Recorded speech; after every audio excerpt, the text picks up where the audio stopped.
Her articles exposed the truth. The BFA wasn't just struggling, it was tanking abysmally. Kratz's response was a masterclass in gaslighting. He wrote to the 11,000 investors, framing the investigation as a blessing and a spiritual attack. Robert Shaw remembered taking the newspaper to his pastor. The pastor just smiled and said, "I know Bill Kratz personally. Everything is above board." But the state of Arizona finally intervened. In August 1999, the BFA was forced to cease operations. 3 months later, the bankruptcy court revealed the horrific scale of the deception.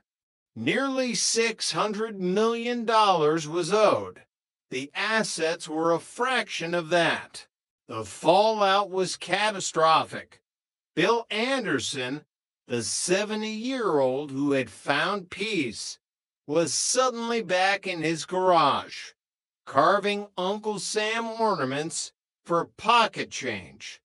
He worked through the night, the stress blooming into heart attacks. Robert Shaw had to sell his home. He went from being a respected car salesman to washing rental cars for minimum wage. "I didn't tell my wife for 2 weeks," he whispered. "I was too embarrassed." The mirage had evaporated, leaving 11,000 souls parched in the Arizona sun. Part 2. The Chicago Protocol. Chapter 5. The Bedside Con. 2,000 miles away, in the windy corridors of Chicago, Dr. Ronald Michos was running a different kind of stewardship program. Michos was a podiatrist of the old school, or so it seemed. He specialized in the elderly, the frail, and the forgotten. He made house calls, bringing his medical bag and a warm smile into the dusty living rooms of patients who hadn't seen a visitor in weeks. They gave him tea, they gave him sandwiches, they gave him their absolute trust. He was a true friend to them, investigators would later discover. But behind the bedside manner, Michos was a financial vampire. He discovered a glitch in the Medicare system, the fragmented billing.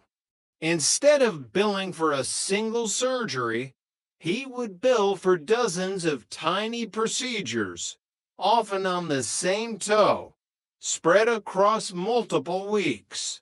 In 7 years, Michos drained $1.7 million from Medicare. He was the highest-paid podiatrist in Illinois. One patient, a confused elderly man named Charles Labosco, was billed for 351 foot surgeries. Ideally, a person has 1 or high surgeries in a lifetime. Noted Dr. Donald Aronson, a peer brought in to audit the records. Michos was billing for surgeries every week. There were no scars, no stitches, no prescriptions, just glaring fraud. When the feds suspended his payments, Michos didn't repent. He became desperate. He began handing out scripts to his elderly patients, coaching them on what to say to the FBI. Tell them I made tiny incisions. Tell them you don't remember. Tell them I'm a good doctor. Most of them complied. They didn't want to hurt their friend. But one patient refused to follow the script. Chapter 6. The Nurse's Vigil. Joyce Brannon lived in the basement of the Bethany Evangelical Lutheran Church. At 54, she was a former ICU nurse, a woman whose life had been dedicated to the objective reality of life and death. She was sharp, she was honest, and she knew exactly what a foot surgery looked like. When federal agents Pete Tyler and Renee Reyes visited her, Joyce didn't hesitate. "Honey, I know what a foot surgery is," she told Reyes, her voice echoing in the quiet church basement. "Micah's billed for 70 surgeries on my feet. He didn't do a single one." Joyce was the perfect witness. She was mentally alert and morally unyielding. She became the cornerstone of the government's case. Micahs knew he was finished if Joyce talked. He called her, his voice trembling with a mixture of alcohol and desperation. "Don't you care about my family?" he pleaded. "Think of what this will do to me." Joyce's reply was a testament to her character. "You should have thought about that before you did this. This is wrong." Chapter 7. A Sunday Morning Silence. On the Monday, before Joyce was scheduled to testify before a grand jury, she didn't show up for her morning duties at the church. A fellow member found her in the basement. She was sitting in her favorite chair, facing the window. From the doorway, she looked like she was merely contemplating the morning light. But as the witness drew closer, they saw the blood. Joyce had been shot 6 times with a .22 caliber pistol once at point-blank range in the back of the head. It was an execution. The news hit Assistant U.S. Attorney Sean Berkowitz like a physical blow. "The timing was too perfect," he said. "It wasn't just a murder. It was an attack on the justice system."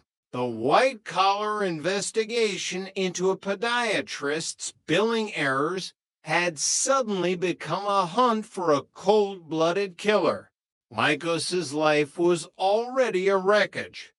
Following the suspension of his medical payments, he had spiraled into alcoholism and prescription drug abuse. He was living in his car, a fallen professional haunted by his own greed. But even in his decline, he was meticulous.